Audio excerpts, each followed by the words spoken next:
So you wanna be hardcore with your hat to the back, talking about the gaps in your raps, but I can't feel that hardcore appeal that you're screaming. Maybe I'm dreaming. This ain't Christopher Williams, still some MC got the feel one, caps I got the feel some.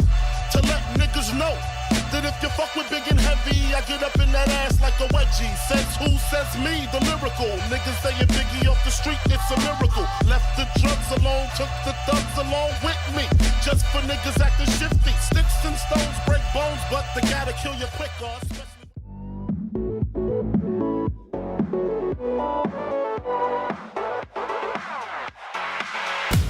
Nicolas, un très beau match, encore une victoire pour finir cette journée et ces phases préliminaires.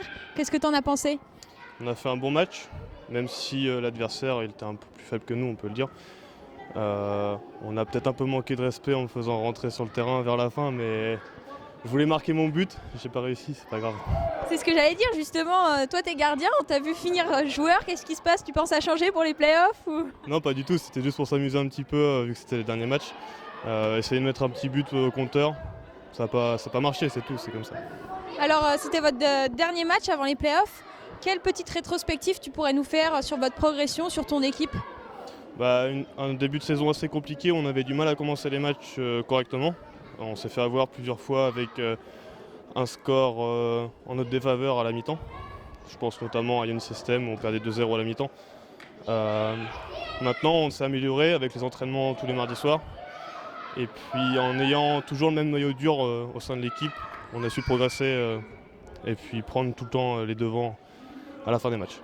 Et donc maintenant, pour entamer les playoffs, vous finissez de manière sûre premier de votre championnat. Vous allez donc rencontrer les quatrièmes de la poule La Chapelle. Comment est-ce que vous allez aborder ces phases finales ? Comme d'habitude, comme tous les grands matchs qu'on a à faire ici à Besançon, on va essayer de gagner et puis d'aller jusqu'en finale. C'est notre but, vraiment d'aller remporter le championnat. Maintenant, on va essayer de concentrer de la première minute jusqu'à la dernière pour être sûr de gagner le match. Vous aurez l'avantage d'être chez vous, vu que ça va se passer à Besançon. Est-ce que pour toi c'est important de jouer à domicile entre guillemets ? Rien que pour moi, oui, c'est important parce qu'en tant que gardien, j'aurai mes repères qui seront déjà ancrés ici. Et sinon aussi, on sait sur quel terrain on va jouer, donc on a l'habitude de jouer ici.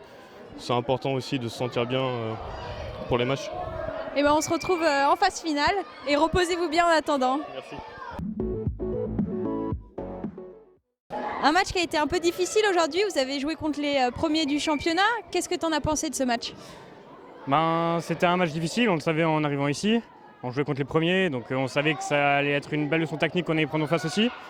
On est venu en ayant à cœur de bien défendre pour commencer, de ne pas se faire avoir dès le début à l'entame, ce qu'on n'a pas réussi à faire. Je pense que l'entame de match, les 3 premiers tirs, ils vont au fond les 3 premiers. Derrière, ça nous met un bon coup au moral, mais je pense que dans le jeu, on a utilisé nos qualités. On sait que techniquement, ils sont bien meilleurs que nous. On a joué avec nos moyens et je pense qu'on peut quand même être fier du jeu qu'on a proposé. Finalement, c'est toujours le même problème qui se pose à vous, c'est qu'il vous manque un gardien fixe ? C'est ça, on n'a pas de gardien, c'est vrai qu'il tourne beaucoup. On sait que le gardien et le buteur, ce sont 2 postes très importants. Si on a un bon goal derrière, c'est sûr que le score il peut être maintenu plus longtemps. C'est le problème qu'on a, on n'a pas trouvé de gardien fixe et je pense que c'est le problème qu'on aura jusqu'à la fin de saison. Alors Epita, c'est une équipe qui est réputée pour sa défense très solide, meilleure défense du championnat. Est-ce que vous l'avez ressenti en attaque, ça a été difficile de passer ? C'est vrai qu'ils sont très forts, mais je pense que c'est surtout grâce à leur jeu d'attaque. Techniquement, ils sont vraiment très forts. On peut être à 2 sur un joueur, ils vont toujours trouver l'espace pour faire un décalage. Je pense que pour eux, leur meilleure défense, c'est vraiment leur attaque, leur technique qui permettent de se libérer de situations bien difficiles. Et c'est là-dessus qu'on a eu beaucoup de problèmes justement pour pénétrer leur défense. Alors malgré tout, vous nous avez proposé de belles choses et là vous allez enchaîner sur un match contre Subcarrère. Comment tu l'abordes ? On savait qu'Epita c'était un peu un match bonus, il y a très peu d'équipes qui ont pris des points contre eux. Donc s'il y avait des points à prendre, ça aurait été bon, mais ça aurait été que bonus. Donc notre gros match sera contre Subcarrère derrière. Il faut vraiment se concentrer sur ce match-là et c'est les points les plus importants. On se retrouve après le match contre Subcarrère, bonne chance en tout cas. Gentil, merci.